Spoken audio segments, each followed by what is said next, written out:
വേടൻ എന്ന പാട്ടുകാരൻ മാർക്സിസ്റ്റ് പാർട്ടിയുടെ അഭിമാന താരം. എന്തുകൊണ്ടാണ് വേടൻ എന്നറിയപ്പെടുന്ന ഹിരൺദാസ് മുരളി എന്ന പാട്ടുകാരൻ മാർക്സിസ്റ്റ് പാർട്ടിയുടെ അഭിമാന സാംസ്കാരിക താരമായത്? അതിനുള്ള യോഗ്യത അദ്ദേഹത്തിനുണ്ട് എന്ന് പാർട്ടി മനസ്സിലാക്കി. അദ്ദേഹത്തെ കഞ്ചാവ് കേസിൽ പ്രതിയാണ്. കഞ്ചാവ് കേസിൽ പ്രതിയാകുന്നതിന് മുമ്പ് അദ്ദേഹം കഞ്ചാവ് ഉപയോഗിക്കുന്നുണ്ടാകുമായിരിക്കാം. അദ്ദേഹം ഇവിടെ അദ്ദേഹത്തിന്റെ ഫ്ളാറ്റിൽ കഞ്ചാവ് ഉപയോഗിച്ചുകൊണ്ടിരുന്നപ്പോൾ കയ്യോടെ പിടികൂടിയതുകൊണ്ട് കേസെടുക്കേണ്ടി വന്നു. കേസെടുത്തു. അതിനുശേഷം അദ്ദേഹം പുലിപ്പല്ല് ധരിക്കുന്നു എന്ന പേരിൽ വനം വകുപ്പ് കേസെടുത്തു. ആ ഒരു നിയമത്തെ വലിയ ബഹുമാനമുള്ള ആളല്ല എന്ന്, നിയമലംഘനം നടത്തുന്നതിന് മടിയൊന്നുമില്ല എന്ന് മാർക്സിസ്റ്റ് പാർട്ടി മനസ്സിലാക്കി. അതൊരു യോഗ്യതയായിട്ട് മാർക്സിസ്റ്റ് പാർട്ടി മനസ്സിലാക്കി. അതിൽ അദ്ദേഹത്തിന് ജാമ്യം കിട്ടി. പിന്നെ റേപ്പ് കേസിലും അദ്ദേഹം പ്രതിയാണ് എന്നൊക്കെ പറയുന്നു. അപ്പോൾ തീർച്ചയായിട്ടും മാർക്സിസ്റ്റ് പാർട്ടിക്ക് അവരുടെ യുവജനങ്ങൾക്കും അല്ലാത്തവർക്കുമൊക്കെ സാംസ്കാരിക സന്ദേശം നൽകാൻ പറ്റിയ ആളാണ് എന്ന് മനസ്സിലായി. ഭാഷ തീർച്ചയായിട്ടും സംസ്കാരത്തിന്റെ ഒരു ഘടകമാണ്.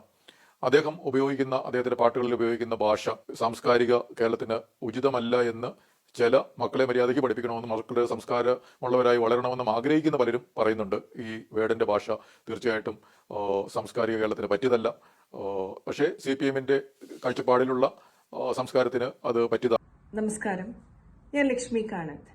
വേടൻ എന്ന ഒരു റാപ്പ് സിംഗർ എന്തുകൊണ്ടാണ് ഇടതുപക്ഷ പ്രസ്ഥാനങ്ങൾക്ക് പ്രിയപ്പെട്ടവനായത് എന്ന് കേരളത്തിന്റെ മുൻ DGP ജേക്കബ് തോമസ് സാറ് വിവരിക്കുന്നത് ഒന്ന് കേട്ടു നോക്കുക. അപ്പോൾ നമുക്ക് മനസ്സിലാകും എന്തുകൊണ്ടാണ് വേടൻ അഭിമന്യു എന്ന സഖാവിനെ ഭീകരവാദികൾ ക്രൂരമായി കൊന്നതിനെ കുറിച്ചിട്ടോ, പ്രബുദ്ധർ ഒരു പിടി അരിയെടുത്തതിന് മധു എന്ന ആദിവാസിയെ ക്രൂരമായി കൊന്നതിനെ കുറിച്ചിട്ടോ, പെഹൽഗാമിൽ മതം ചോദിച്ച് ഭീകരവാദികൾ നിരപരാധികളെ കൊന്നതിനെക്കുറിച്ചോ പാടാത്തത് എന്ന്.